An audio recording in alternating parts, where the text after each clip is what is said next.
Welcome, everyone, to another episode of the Cover 2 podcast. I'm Jared Smith. And I'm Nick Nenad. And we've got an big-time NFL show for you guys today. A little bit later on, we will get into our review of Week 12. Also, a look ahead to Week 13's NFL games. We've also got some breaking news, multiple breaking news stories coming out of the NFL as far as scheduling goes. We've got games that are going to be played, not on Sundays and not on Mondays. So we will get into that in a little bit. But first, we are starting with our opening thoughts per usual. So Nick, take it away. Well, as you guys know, over the weekend, there obviously is the NFL. There's college football. It's the beginning of NCAA basketball. But we all know what the big thing was to watch in the sports world. And that's Mike Tyson and Roy Jones Jr. Now, that fight was great. And I think Tyson won, and I think everybody thought Mike Tyson won. They called it a draw, whatever. It was for charity exhibition.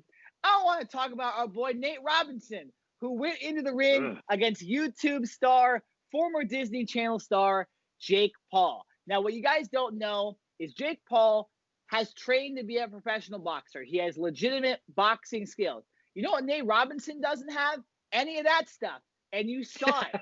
That's the worst knockout I've seen since Deontay Wilder and Luis Ortiz, and even going back to most other of Deontay Wilder's knockouts. Man was out cold, and they had to scrape him off the ring after. He might still be at Staples Center on the ground right now. That's how bad that was. It was, listen, it was like, first of all, the dude was on the ground for like multiple minutes. Like I didn't know if he had died. I don't know. And then when they bring over it's not funny, but it's funny. It is, you know what I mean? Like when they bring the stool over for him to try to get up, he's still stumbling as he's trying to get up. Like he has no idea where he is. I mean, it was like there was so much like kind of, trash talk. And I didn't even realize that this was one of the fights leading up to the Tyson fight. And then when I saw it, I was kind of intrigued. I was like, oh, Nate Robinson, former NBA basketball, like 5'5". Little Nate Robinson is boxing? I was like, okay. And then to see him get knocked out the way he did, just cold, like knocked into last week, was painful to watch.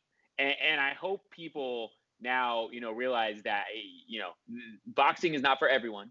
And just because you're in shape and just because you were a former, athlete, whether it was football or basketball, whatever, does not mean that you can get in the ring and put up hands and think that you're going to square off with someone. Because obviously Nate Robinson got his ass kicked, and he might still not know where he is. You're exactly right. He might still be on that floor at Staples Center, and we're gonna have to pick him up because it was awful, man. It was embarrassing if you're like a friend of his or something. I mean, what do you say to a guy after that? Like, you don't say anything, Jared. I hope you wouldn't even text me after. Like, you'd let me text you first, and that's it. I'd probably leave you alone for a couple of days. I'd be like, "You're still my boy," but that was really quick before I get into my opening segment. The Tyson fight. Were you able to bet on that fight? You know what? The problem was I watched it later, so I watched it late, so there was no. You could bet on it, the website I had, and apparently DraftKings. I don't know what they were talking about with the no betting, because every website I saw, you could bet on it. Yeah, because I heard with boxing, exhibition fights, if there's any type of cut on a guy's face or anything, like the exhibition fights get stopped. No, that could have happened. Yeah, that could have happened. I think that negates the whole betting purpose or something like that.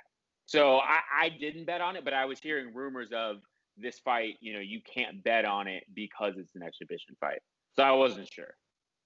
This is the way the betting websites usually work.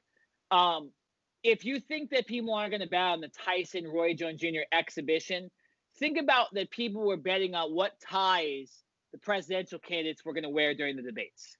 So if you think that you can't bet on an exhibition boxing match or Jake Paul versus Nate Robinson, understand that you literally can go on the same betting website and bet what color Joe Biden's tie is going to be during his State of the Union. Like, it's that crazy on some of these websites, or on his inauguration day. What is he going to be holding his wife's hand or not? So like, you can bet on anything if you really wanted. That will be my answer to your question. Okay, good to know. Good to know. Well, I'm going to move on to my opening statement, and I think this one is really awesome and definitely noteworthy.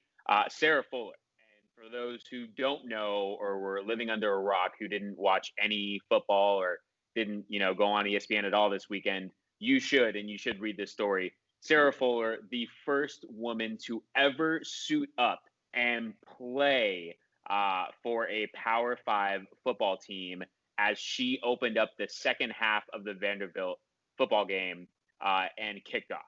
And what an accomplishment, right? Not only, for her, but for women around the world, right, that have wanted to legitimately suit up and play. I remember when I was in high school, we had a girl, I believe it was my sophomore or junior year, and she wanted to suit up as a kicker. And it was like this back and forth. Like, some of the coaches were okay with it, some of the other coaches weren't. If I'm not mistaken, or I know that she didn't suit up on the varsity level, and I don't believe she was able to suit up like at the JV level or anything like that either. So this is such a major breakthrough, and I think really awesome, and a bright spot, because Vanderbilt got their ass whooped. I believe they lost like 40-0 or something like that. So, obviously this takes the cake and kind of outshines the actual score of the game. And, hopefully this wasn't just a one-hit wonder, and this wasn't just something to do for publicity. And, hopefully she can stay on the team, obviously, and kick for the rest of the season. And you never know. Hopefully this opens doors for other girls, other females around colleges, around the country who are looking to, suit up, put pads on, and play football, and we're not talking about going out and playing defensive end or anything like that. But, if she proves that she can kick and she's the best kicker on the team, then she deserves to be out there. So, Sarah Fuller, congratulations. And that's awesome. Yeah, very cool story. I just want to reinforce something from your story, Jared, is how bad Vanderbilt played in that football game. And remember, guys, my dad went to Vanderbilt. So if there's any school I'm going to support, it's Vanderbilt, besides like UCLA and USC and U of A, because my mom went there and stuff like that. My brother's going to Yale, so I'll support them. Like, they played so bad, Jared, that she had no chance at even kicking a field goal. A week earlier, they were in the game against Florida. So what happened? I was infuriated for her at how bad it was. I watched the end of that game. I'm like, she hasn't kicked yet. I want to see history. Nope. All she had to do was kick off. It was so sad. And as much as a great moment, Vandy, fire everybody, please. You got a New York Jets, Adam Gase situation over there. If you're giving up 41 points to a bad Missouri team and not scoring anything, you couldn't even get in a field goal range. That's how bad you were. All right, let's get into some more madness, Jared. Schedule changes. We have them left and right here every single day. The Ravens never know when they're going to practice. The Steelers don't know when they're going to play, and they didn't do anything wrong. And now James Conner gets hurt in practice and all this stuff. So we have schedule changes for you guys here on the Cover 2 podcast. First of all, if you don't know, we're releasing this podcast on Tuesday. There is not a Steelers-Ravens game tonight. As far as we know, it's scheduled for tomorrow. So Wednesday, Steelers-Ravens. Tentatively. Yeah, still no Lamar Jackson and no James Conner in that game. So whatever you want to say about that, you can say about that. Here are the big changes, though, because of that move to Wednesday. You now have the Steelers' next game being moved to Monday against Washington. That game will be at 2 p.m. Pacific time. You have the Bills and 49ers original Monday night game is still on. That is now being played at the Cardinals Stadium, State Farm Stadium. And remember, that's the Bills versus 49ers. We'll get into that story a little bit later. And then also the original Thursday night game for this week, week 13, is now being moved to next Tuesday. That's Cowboys versus Ravens at 5 o'clock.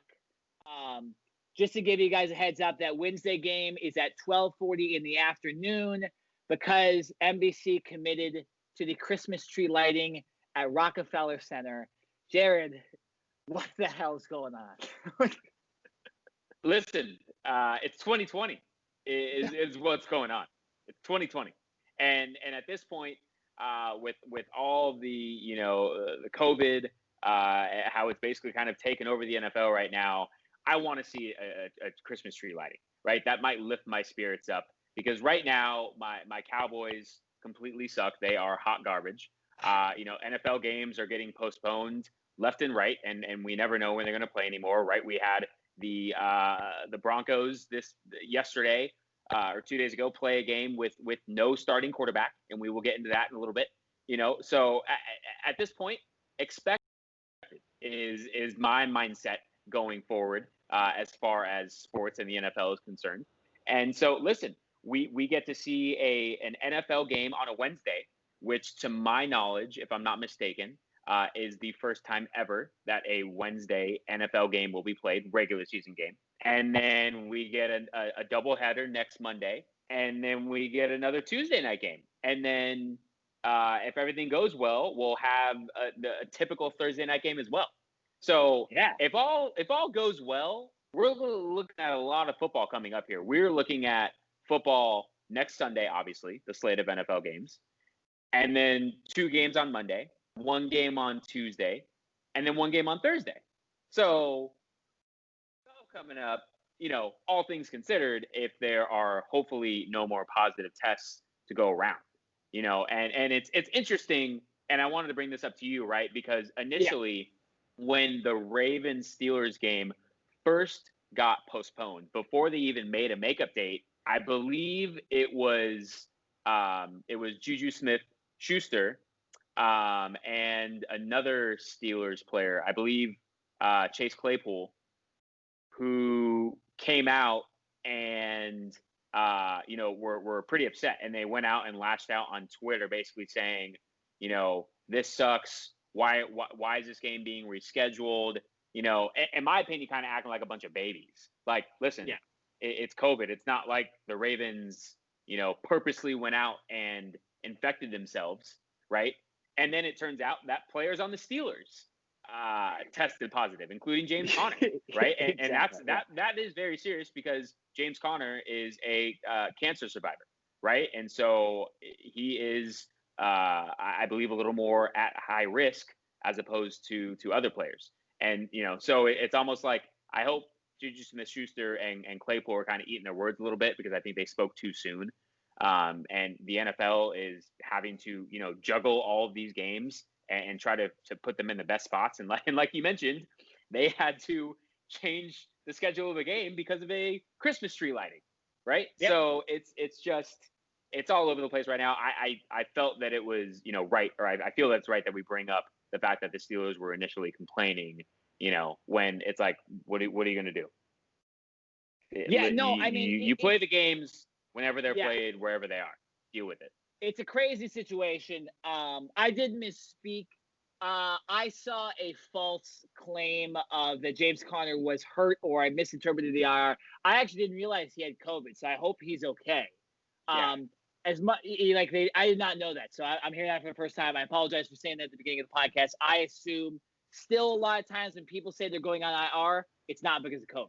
So that's a mistake of mine. I apologize for saying that. I feel bad for James Conner. But to talk about the situation, again, going back to the Steelers complaining, do you want to not get a bye in the playoffs, or do you want to figure out a way to play the game?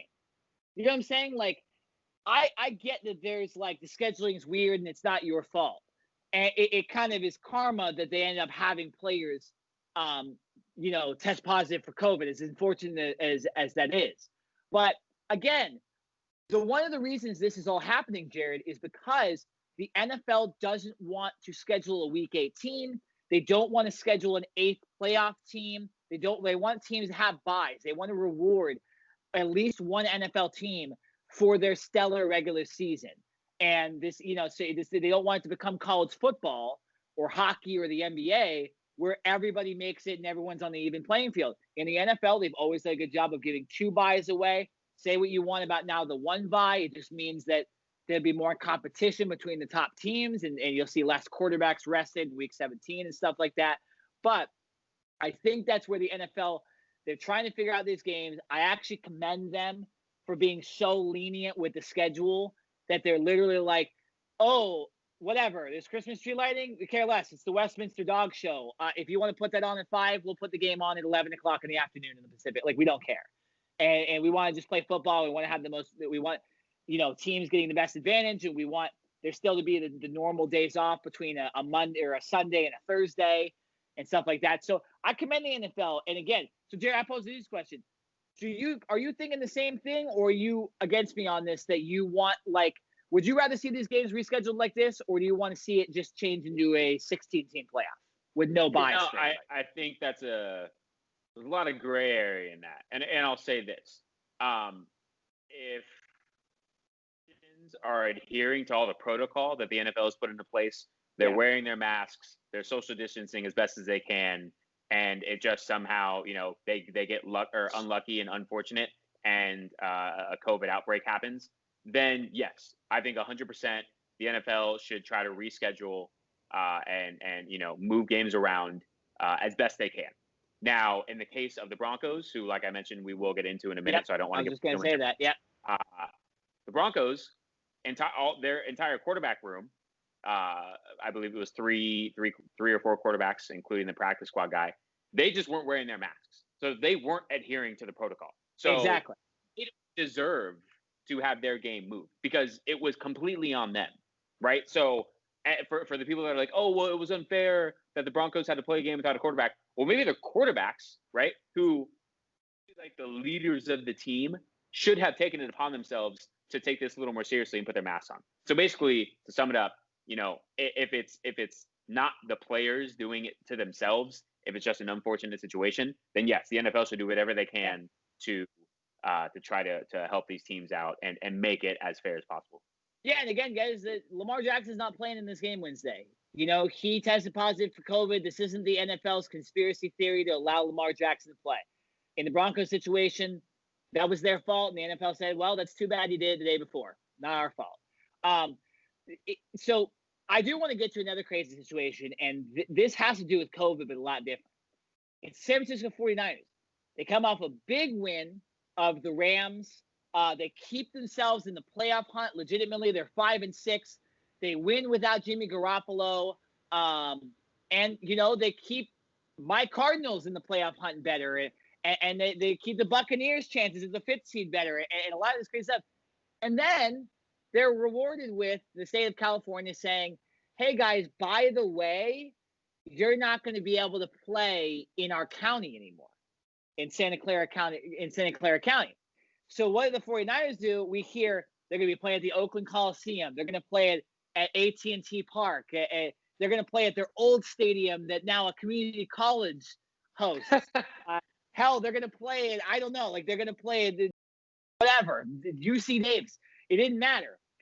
Now we've learned that the next 3 San Francisco 49er games will be played at State Farm Stadium, the home of the Arizona Cardinals. It ended up scheduling-wise making sense. The Bills play Monday night the 49ers play the Bills as a home game at State Farm Stadium, Cardinal Stadium, if you want me to be more specific. The Cardinals play on Sunday against the Rams at that same stadium, so back-to-back days. The next week, the Cardinals are away in New York, and the 49ers have a home game against the Washington football team that will also be played in Arizona. And then the next week after that, Jared, the day after Christmas, on Saturday, the Cardinals and 49ers play, the Cardinals being the home team in that game. So all craziness going on. The next week would be, I believe, week 17, and they would be scheduled to play, I think, Seattle, another away game or something like that. So 3 weeks in Arizona. Jared, what are your thoughts on this? This is another way the NFL figured out a quick way to resolve an issue that really wasn't their fault. California has been extremely stingent on their laws about COVID and about the curfew and all that stuff. So what are your thoughts about the 49ers playing in Arizona for 3 weeks? Yeah, this one I'm not too keen on yet.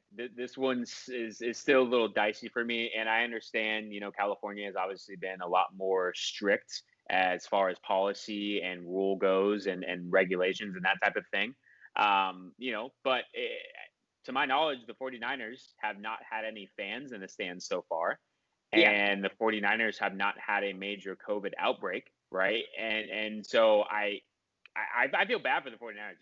Their head coach Kyle Shanahan came out and said, we had been working with the city, with the county for the entire season, adhering to their protocol and their regulations and everything. And then he feels that they were kind of blindsided by this, right?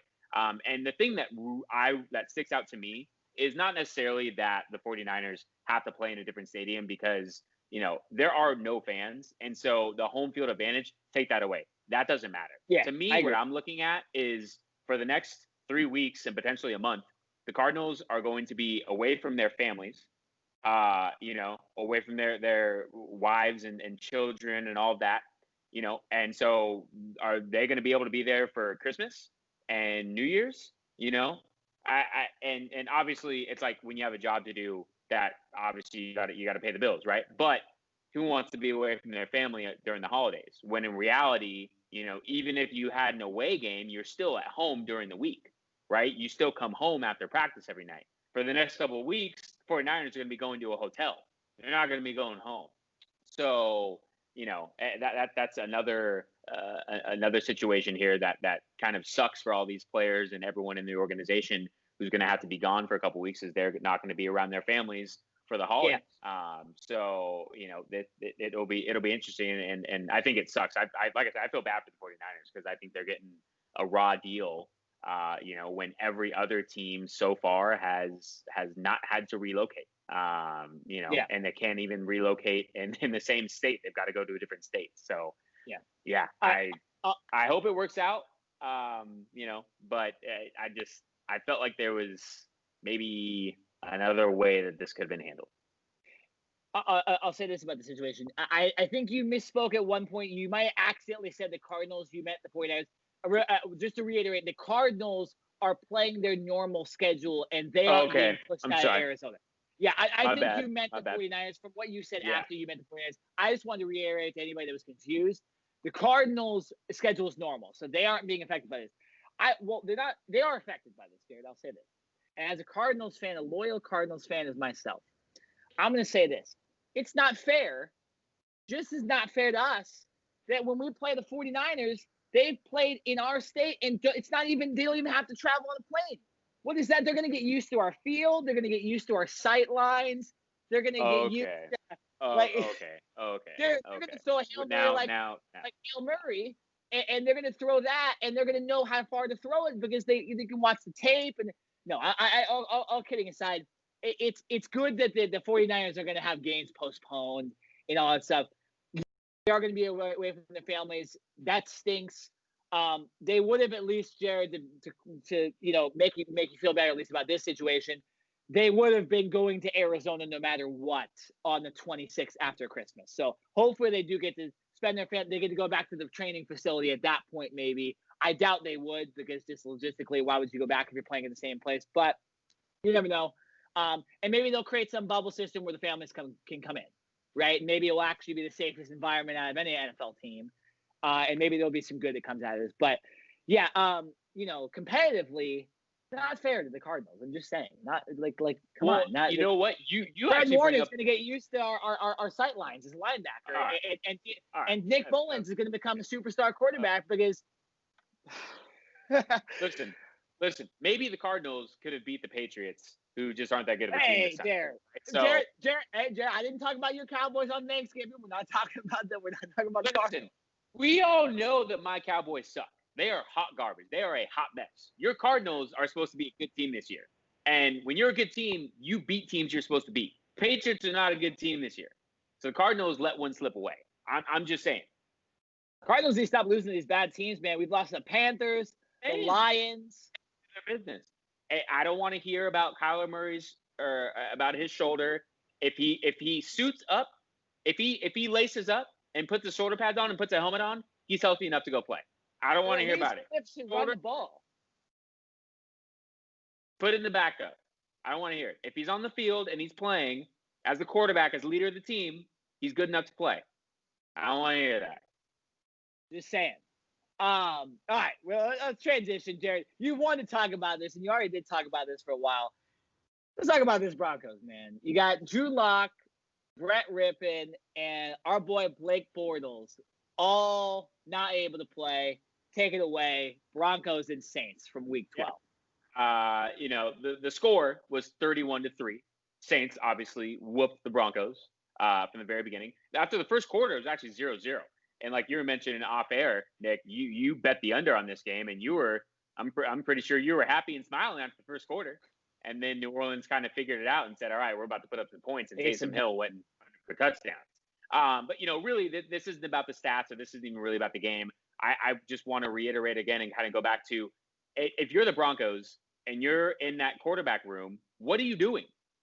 Like, what are you doing? Like I said, the quarterback position is the most important position in all of football, period. Doesn't matter, professional, collegiate, high school. If you don't have a competent quarterback, as we just saw on Sunday,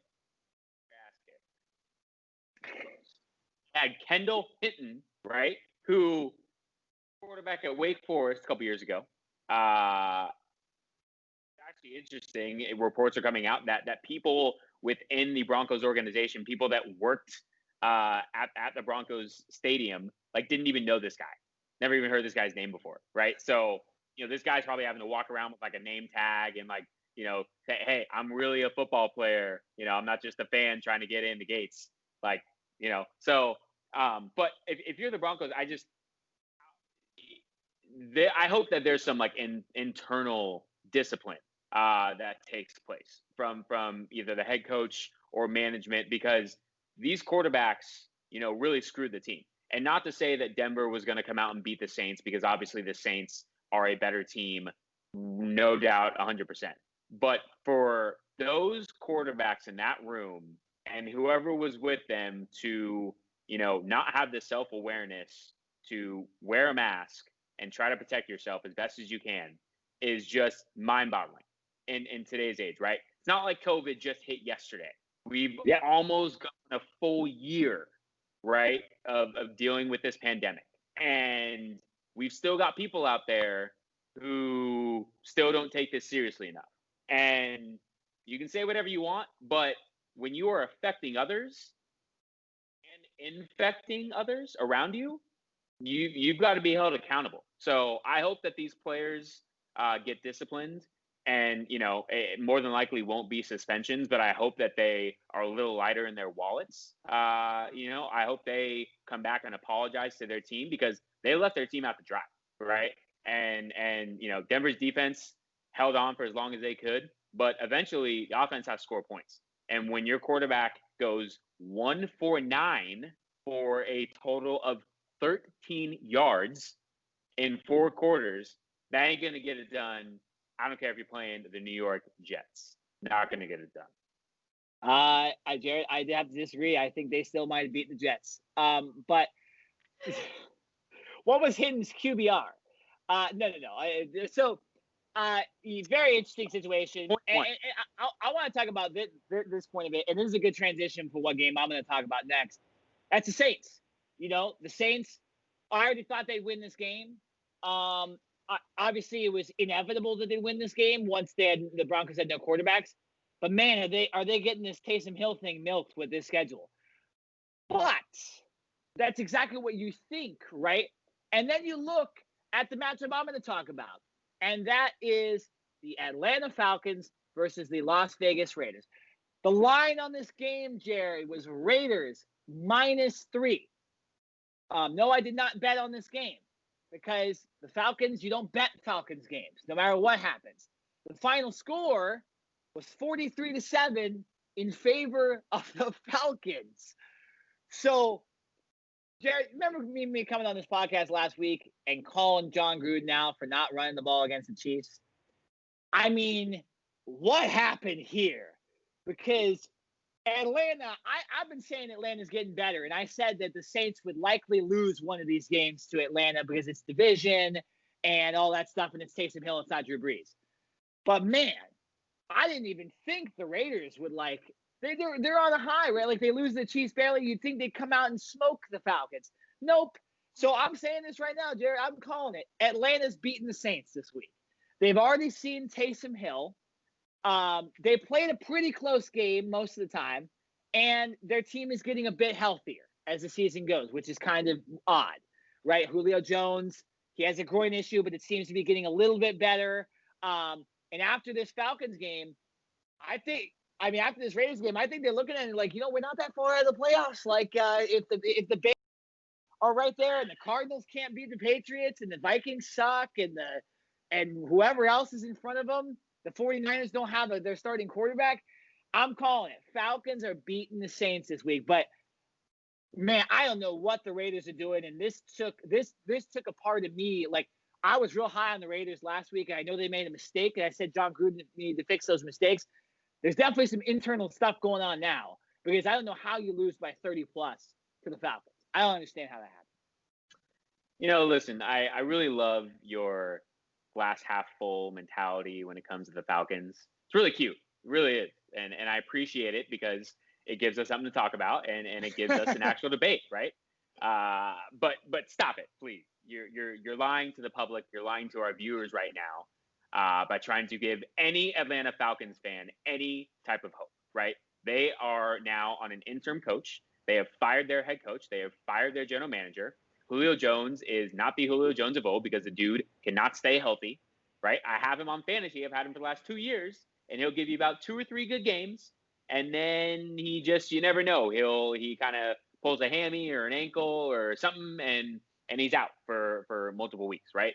But getting back to the field, and this game in particular, really Oakland or I'm sorry, really Las Vegas? Like that? No, they were Oakland. You weren't wrong when you said Oakland. You said Oakland. I was correct. That was the Oakland Raiders last night. That wasn't the Las Vegas. That's what they do now. After putting up a really good fight against the Kansas City Chiefs on Sunday Night Football the week before, right, and actually beating Kansas City like a month or a month and a half ago, and they come out and lay a complete egg against the Falcons. I mean, listen, we have to give credit to Atlanta for actually showing up, but these must have been replacement players. Like, that really wasn't Derek Carr out there. That like Darren Waller, Josh Jacobs, that really wasn't them. It had to have been replacement players out there because I don't see how the Raiders can play so well and almost beat the defending Super Bowl champions twice in a row or twice in one season, and then come out and play so horribly pathetic against one of the worst. Now, the one thing I will say about Atlanta is that they seem to be second half type of teams. And second half is in the second half of the season. Last year, the reason why they're I don't know why I'm blanking on their now former head coach, but the reason why he was able to keep his job, the reason why Dan Quinn, thank you, was able to keep his job this offseason, and the reason why he wasn't fired this offseason was because, if I'm not mistaken, Atlanta won 5 out of the last 6 games last year to end the year. And so they're kind of riding on a high, and then they just weren't able to continue that streak going into this season. The reason why he is now fired. So for some reason, Atlanta loves to dig themselves a big hole, right? And everyone to get down on them, and then they somehow spring back to life, and they're mathematically still alive. So doesn't mean they're making the playoffs. Doesn't mean they're doing anything. Doesn't mean they're beating the Saints. That prediction was just blasphemous. Doesn't mean that they're beating the Bucks or anything. But yeah, I just can't get my head around that score, 43-6. I haven't said it yet on this podcast, but it's been a reoccurring theme the last few weeks. Oakland Raiders, Nick, are in the fraud category. Like you mentioned, under Raheem Morris, the Falcons are 4-2. Giving them credit. But I was wrong. They're not making the playoffs because I think they're going to beat the Saints, and they'll probably beat the Chargers the week after that. And in the last 3 games of the season are the Buccaneers, Chiefs, and Buccaneers. So they ain't making the playoffs, Jared. I apologize for that statement. But they're going to beat the Saints. I'm not going against that. But Raheem Morris, you want to put money on that? You want to put money on that? Jared, I'm going to put my own money on it, and I'm going to just see what happens. That's what I'm going to. I'll gladly put money on that with you right now if you want to. Well, we'll talk about it after the podcast. But Jared, now I just mentioned the Buccaneers. they played the Kansas City Chiefs. That's the next game we want to talk about, so take it away. Yeah, now this game, obviously probably one of the most hyped games of the week. You've got Patrick Mahomes, Super Bowl MVP, league MVP, going up against the GOAT in Tom Brady, right? And the Bucs, who were sitting at 7-5. And they kind of been struggling a little bit, lost the last 2 out of their 3 games coming into this matchup, but still, two juggernauts nonetheless going at least from the quarterback position. And what do we see happen out of the gates? Just, Patrick Mahomes throwing for over 200 yards in the first quarter. Tyreek Hill by himself, 200 receiving yards in the first quarter, 2 touchdowns. By the way, just side note, I had Tyreek Hill in my fantasy league. He got me 40 points in the first quarter. First quarter. I was already winning and I was going to win that game, that league. But he just basically sealed it, put a cherry on top. So thank you, Patrick Mahomes. Thank you, Tyreek Hill, for getting me that win this week. But no, in all seriousness, I literally, in my lifetime of watching football, I do not remember a game where a receiver had 200 yards in the first quarter. I mean, if you're the Buccaneers defense, if you're Carlton Davis, who was the corner that was on Tyreek Hill, at first I wanted to just completely go in on him and say, dude, what are you doing? Like, you've got the cheetah. Like, back up, give the guy some space. But then I've got to look at the defensive coordinator for the Buccaneers, Todd Bowles. Been around the league, former player himself, been a head coach at a certain point, well-respected defense coordinator. How do you not double team Tyreek Hill on every single play? Like I don't understand. After the first touchdown, they still didn't double him. And then going into the second half, Tyreek Hill was still getting one-on-one coverage. I don't understand. Like the guy is too smart. He's too well respected. He's been in this league, and I'm talking about the defensive coordinator for the Bucs. He's been in this league too long to not make adjustments like that. Like, you let anyone else beat you. You let Sammy Watkins beat you. You let Clyde Edwards-Helaire beat you. You let Mecole Hardman beat you. Sammy Watkins is coming back off of injury. You even let him beat you. You do not let Tyreek Hill run all over you like he did. It was pathetic. Luckily, Tampa Bay kind of got their act together in the second half, at least from an offensive standpoint. And Mike Evans and Tom Brady kind of got on the same page and made this game, turned it into a game, a competitive game. But I'm baffled by the lack of adjustments that the Bucs, did not make. Because I'm sorry, but it doesn't take a genius to say double this guy when he is completely daddying you and just burning you left and right. I mean, is that too hard? Like, am I reading too much into this? No, Jared, you're right. And there's something wrong with the Buccaneers because they're supposed to be, a Super Bowl team. And you've been talking about frauds. I'd like to put them in your fraud bowl because this team is definitely not as good as they were supposed to be. And with Tom Brady, people talk about he's washed up, AB sucks, Mike Evans isn't doing what he's supposed to do. They're one of the most penalized teams in the league. It's just not like the one thing, their defense is good. And Tyreek Hill rips them for 500 yards in the first quarter. What is going on? Tyreek Hill just had as many receiving yards as Antonio Brown in 2 catches for the whole season. That's how ridiculous it was. So I don't know, man. I look at my Cardinals at 6-5 and I go, okay, well, we play the Rams twice, so we control our own destiny. And I think the Buccaneers lose at least 2 more games. And so you end up 9-7. It's just the Buccaneers, I thought they were going to win the NFC South. I thought the Saints were a little overrated. Man, was I wrong about the Buccaneers, though? You remember when we did our little prediction for the second half of the season? I had the Buccaneers 13-3. They're already 7-5. What's going on? And they're getting killed too. They got killed by the Saints. They got realistically killed, but they made good adjustments and came back a little bit in the second half. But I mean, you're down by 17 real early. it's just tough to always come back like that. So I don't know if it's Bruce Arians. I don't know if it's Brady being washed up. I don't know if it's the defense. Something needs to happen with that team, or they're not going to have a chance in the playoffs. Well, from an offensive standpoint, and even listening to the announcers who called the game, and that was Troy Aikman and Joe Buck, I believe, they were making out some really good points and saying that Tom Brady and some of his receivers just aren't on the same page. And I get it. Once again, Tom Brady's in a new spot, right? Obviously, for the first time in his career, he's not in New England. Didn't have an offseason, didn't have preseason games to really gel and get on a rhythm. So they, like many other teams and many other players, are having to adjust and learn each other's ways on the fly. Totally understand that. Totally get that. But we are now in week 12, going on week 13. All right. There are certain things that, Tom Brady and Mike Evans have to be better as far as reading each other. Tom Brady threw an out route to Mike Evans, and Mike Evans was like still running a go route. And it's like there can't be this miscommunication anymore. Maybe in week 1, week 2, week 3, we're in week 12. That stuff has to figure itself out, right? Tom Brady also throws 2 interceptions.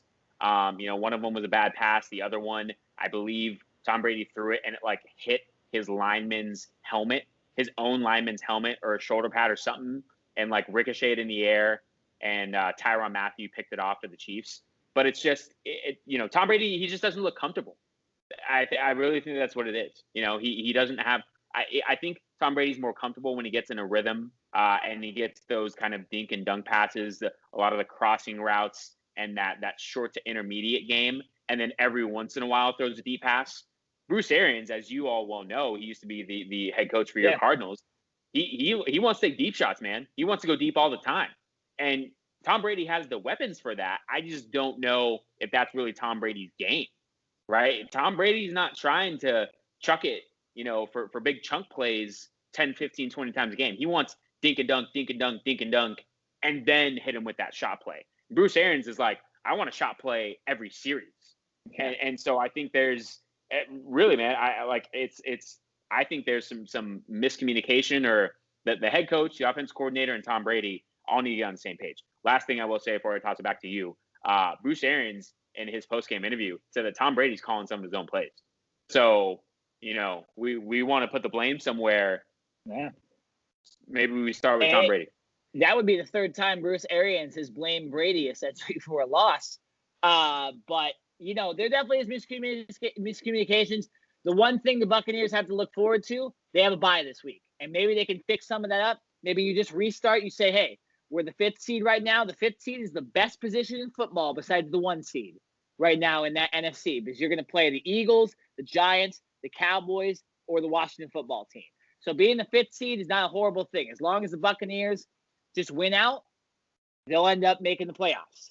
And they'll be the 5th seed, and then they'll probably win their first playoff game. So if I'm the Buccaneers, I look to that bye and I go, let's adjust this stuff. Let's stop disagreeing. If I'm Bruce and Tom Brady, if they're tired, like he mentioned 2 weeks ago, you'll get to rest, and we'll see what ends up happening. But, yeah, there needs to be some changes made to that team for sure. Speaking of changes made for teams, this is our last Week 12 analysis. Bears and Packers Sunday Night Football. So I have this habit of watching Sunday Night Football games a lot of times on Mondays, just because I'm very busy usually Sunday nights. And I want to watch the full game. I don't want to watch like a quarter. I want to watch it the next day. I wake up real early in the morning and I watch it. And you guys will see on Twitter, I'm starting to do my after the next morning takes on games that everyone watched last night and don't care. Exactly. But it's literally because I watched it Monday morning. It's not me thinking I haven't seen it. I watched it and talked about it 15 minutes later. But there's nothing to talk about this game because it was blowout from the beginning. At one point, the Packers were up, I believe, 31-3. It was 31-3. I think it was right before halftime. And 27. The Packers made the Bears defense look like the Falcons defense.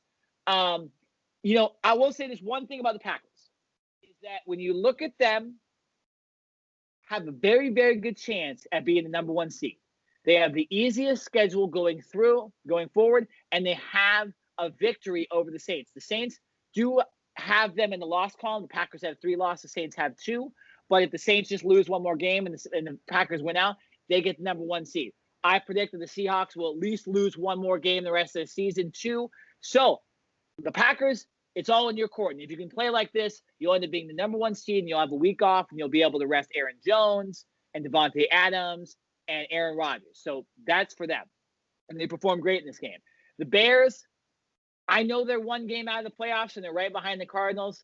But this is the one thing that they need to understand.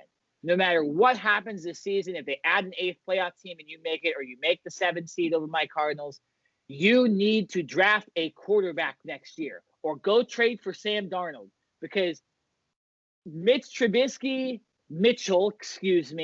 and Nick Foles are not it. And clearly this team offensively is not gelling with these two quarterbacks. And last night, Mitch gets his big re-debut with the team, and what does he do? He's fumbling the ball while he's running. He's throwing into double coverage. He's throwing passes that should be completed easily into the ground. It's just, if I'm a Chicago fan, man, it's sad. And you go, well, do we really want to make the playoffs this year? Or do we want to get that, like, better draft? Like, I don't know what you do, but, like, you got to trade up for something in the draft, and you got to look for a new quarterback. Don't think because Foles, he won the Super Bowl with the Eagles or whatever, and don't think because if you get the playoffs, anything can happen. No. You know what's not going to happen is you winning the Super Bowl this year. So they need to switch quarterbacks, whether that's trading for Darnold or drafting somebody. That's what I got to say about the Bears. Packers, good luck. Win out your games, and you get number 1 seed. Here's what I'll say about the Bears. I think they might have something up their sleeve here. Now, walk with me for a minute. Nick Foles, when he's at his best, he is, coming off the bench, coming in the game for an injured player, or coming in for a quarterback that's just not producing, right? And it's like the team needs a spark. And that's when Nick Foles is at his best, right? Obviously, we saw that with Philadelphia, wins a Super Bowl. He's the hero in Philadelphia, always will be. Dude will probably have a statue sometime soon, right? He gets that big, huge contract in Jacksonville. What happens? Gets injured in the first game, misses most of the year. Jacksonville's like, all right, we're done with you. The Bears pick him up, right? He can't even beat out Mitchell Trubisky, so he's now the backup again. And then a couple games into the season, what does he do? He comes in the game, and I believe it was against Atlanta, when Atlanta was blowing out Chicago, and Nick Foles brings the Bears back. Like they had like a 5% opportunity to win the game at the time that Nick Foles came in, and he led them back like miraculously, right? So I think what Nagy is doing here, the head coach and the organization, is basically saying, like, the Bears just need to hang on. The Bears just need to, like, be right on the edge, right on the cusp of making the playoffs. And then they're going to make that late switch and put Nick Foles in and try to get that Nick magic going again. That's the only thing I can think of. That I'm trying to be nice to the Bears right now because that's their only hope. And I feel bad because this Bears defense is actually pretty good. It's just when you're going up against Aaron Rodgers for how hot he is right now, when you don't get any help from your offense, and this score is misleading, 41-25, and Mitchell Trubisky ended up throwing for 3 touchdowns. 2 of those touchdowns were complete garbage time and did not matter at all, right? So really, 25 points, I don't want to see that because the Packers defense is playing prevent. They were basically giving away yards. They just wanted clock to keep running and to end the game. So I can see that, man. I could see, Nick Foles potentially coming in a couple games that the Bears can just hang on and trying to relive some of that magic, from years past. That's the only way Chicago's doing anything. If not, you're right. Then you might as well just tank and look to get a quarterback in the draft next year. Jared, they got to get a quarterback no matter what. But, hey, they play the Lions. They play the Texans. They play what would be a head-to-head matchup with the Vikings. They have the same record as them. They play the Jags, and then they finish the season with the Packers. You never know. Maybe they've locked in the number 1 seed, and Rodgers takes the game off. So, I don't know. They actually have a chance, and maybe this is where Foles comes into that Minnesota game, and they're down by 2 touchdowns. I'm just saying, no matter what happens this season, Jared, they got to switch quarterbacks. They can't be playing these ridiculous games. Right. One quick thing. I know we got to move on about the Packers. I didn't really get to mention them too much. The Packers are obviously very good, right? And Aaron Rodgers is balling out right now, having one of the best seasons of his career. Here's the one thing I will say, a little just kind of like side note about the Packers. The Packers need to be up in games. if the Packers are trailing in games and the opponent has like a decent or a good running game, I think the Packers are in trouble, because we saw a couple weeks ago when the Minnesota Vikings and Dalvin Cook exclusively ran for 4 touchdowns and ran all over the Packers D, right? And we even saw in this game David Montgomery had over 100 yards, right? So the Packers' run defense and defense in general to me is not that great. Yeah, they had a couple interceptions, but it was against Mitchell Trubisky. Really, Aaron Rodgers has to keep this hot streak going in order for this Packers team to go anywhere. And obviously, we can say that about any team. You need a quarterback to play well. But I think for the Packers exclusively, if the Packers get down in a game, and like I said, the other team is able to run against them, I think the Packers are in trouble. So the Packers have to come out to hot starts and get an early lead, and then let the rest of their defense shine. Because I don't know if they, from a defensive standpoint, can sustain a juggernaut run team. Like, if the Packers are to play Tennessee and Derrick Henry, I might take Tennessee. I don't know if I would trust the Packers to be able to stop a potent running offense like that. Do you remember what happened to the Packers last year against 49ers? No, but I'm sure you're about to tell me. Had like 300 yards against them in the NFC Championship game. No, you're right, Jared. It's a concern. David Montgomery, most of those yards did come on that first run, but again, that was when the Bears were in the game. The Packers were scoring on every drive. They just couldn't. The Bears couldn't just figure out a way to get into the end zone. But you're right. When it was the start of the drive, that was, David Montgomery goes right up the middle and nobody even touches him. So that's something they do need to shore up. All I'm saying, those Jared, is their schedule is easier than the Saints and the Seahawks, and because they beat the Saints, they technically still could get in pretty easily to that number 1 seed. They'll be a top 3 seed, obviously, and they'll be the number 1 seed in the NFC East or NFC North. But nonetheless, very, very good analysis there. All right, Jared, we got a bowl game next week. You want to explain what kind of bowl game this is? Tell me what bowl game we got for week 13. We got the Tennessee Titans led by Derrick Henry, and you got the Cleveland Browns, who are led by Baker Mayfield, who single-handedly tried to lose to the Jacksonville Jaguars. Jared, what kind of game is that? Oh, you mean we got a fraud bowl? Yes. Oh, okay. I like that setup. We got a fraud bowl. One of my favorites. Cleveland and Tennessee. Tennessee coming off a big win against the Colts, divisional opponent. Colts, another fraud team. And the Cleveland Browns. Hey, Nick, for the first time in more than a decade, probably 2 decades, the Cleveland Browns will finish a regular season above 500. I mean, if you're a Cleveland Browns fan, that's a win already right there. Like, the season can end. The rest of the games can get canceled, postponed, and Cleveland fans, can be happy, and they can rejoice, because their Browns will have an above 500 winning percentage no matter what, or they will be at least at 500. I mean, when was the last time we could legitimately say that about Browns? When they were the Baltimore Ravens. I think that's the last time you could say it. When they were in when they got taken away in the middle of the night. I think that's the last time they were over 500 inside that truck heading to Baltimore to be turned into the Lamar Jacksons. That's I think the last time they were good. No, I mean, Jared, it's amazing about the Browns, not about this game. They've had a fairly easy schedule recently. And the one game they lost recently was the Raiders, and it's 2 similar teams. They like to run the ball. They don't want to rely on Mayfield to make the big plays. I have to agree with you, Jared, on Browns being the frauds. But after everything I said last week about the Titans, and then them doing exactly what I said they do against the Colts, how could you still put the Titans in the fraud? I got to hear this answer, Jared. I was right about last week. How could you be calling them frauds again? So, listen, one game does not completely absolve you. I understand they completely just obliterated the Colts, right? It was bad. Like, one game does not completely absolve you from being out of fraud contention. Case in point, you lost to the Bengals, the lowly Bengals, and they still at that point had Joe Burrow, but the Bengals are still the Bengals, right? To me, they have like too many like close games, like the Texans game about a month and a half ago. at home. They played the Texans, and it was 42-36. They gave up 36 points to the Texans. Now, I get it. Deshaun Watson's a man. But the Texans don't really have anyone else. Like, 36 points to the Texans?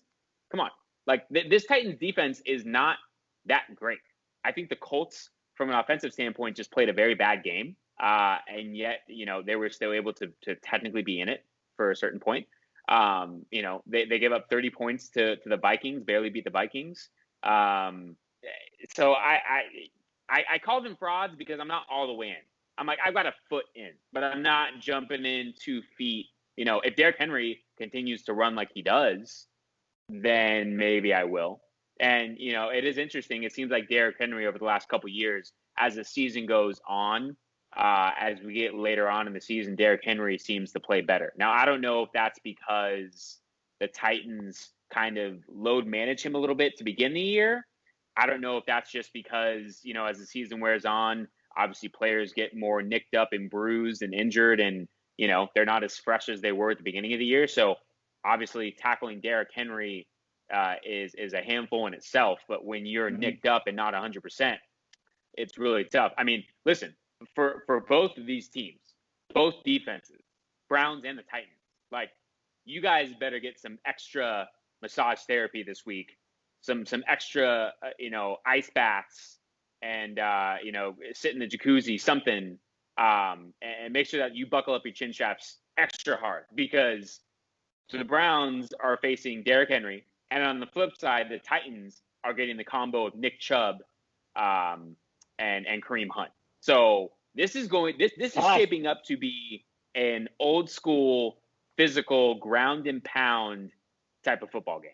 And I'm all for it, but I would have to go with Tennessee in this scenario, because when you score 3 first half touchdowns and run for like $150 in the first half, I mean, how can you go against that?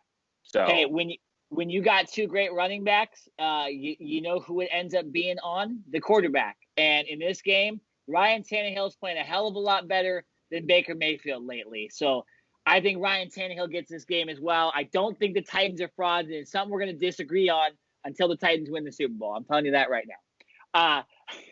All right, so I'm switching to one of the best games this week, along with the Titans and Browns. And it involves my team, the Cardinals. It's the Cardinals and Rams. And this is I'm not just picking this game because it's my team and I want to talk about it. You have the Rams, who came off a loss to the 49ers. You have the Cardinals, who come off a loss to the New England Patriots and Bill Belichick. We don't know where Kyler's arm is. Jared Goff, when he doesn't play well, every single time he doesn't play well, they lose. It's not even close, and they lose every single time. And so this is a very interesting matchup. Also, to put into this, Cardinals 6-5, Rams 7-4. They haven't played each other this season. Both these teams technically control their own destiny in this matchup. So this is as mano-a-mano as you get. The Cardinals, having lost 2 games in a row, having won on a Hail Mary before that, they haven't been trending in the right direction.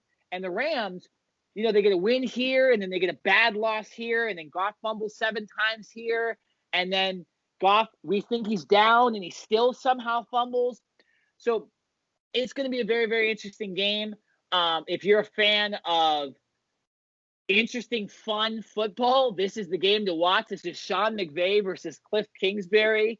They didn't really get to have this matchup last year as much because the Rams were so much better than the Cardinals. But now with DeAndre Hopkins and Larry Fitzgerald back and Christian Kirk and the Rams improving their offense and all that stuff, this is going to be a very, very fun game. You also get to look at Aaron Donald potentially choke slamming Kyler Murray through the grass this Sunday. It's something that I fear every single night, and I hope he doesn't play on Sunday. But it's going to be very interesting. Jared, I got to go with my Cardinals. I really want to know how you think about this matchup. I think the Cardinals, having essentially lost 3 games in a row, are going to come into this game as a must-win. And I think they'll do enough to win, and they'll disrupt Goff enough to win this ball game. But what do you think unbiasedly? You're going to have to keep asking me this question, and you're probably going to have to come back to me at Sunday at 1:04 p.m., a minute before kickoff, because that's probably when I will, close my eyes and flip a coin. No, I'm being serious right now. Like, there are positives and negatives to both of these teams, right? We saw the Rams last Monday go into Tampa Bay and beat the Buccaneers, albeit we already talked about the Bucs and we talked about their roller coaster up and down season. But the Buccaneers are still like a formidable team, right? Especially on paper. And the Rams went in there and they handled their business. And then, the Rams come back home against a depleted 49ers team. No Jimmy Garoppolo. They get Raheem Mostert back, but, no George Kittle. And they're missing multiple players. And the 49ers just completely dominated them. Like, the game ended up being close on the scoreboard, but the 49ers were the more physical team, and they completely just outplayed the Rams, kind of almost from start to finish.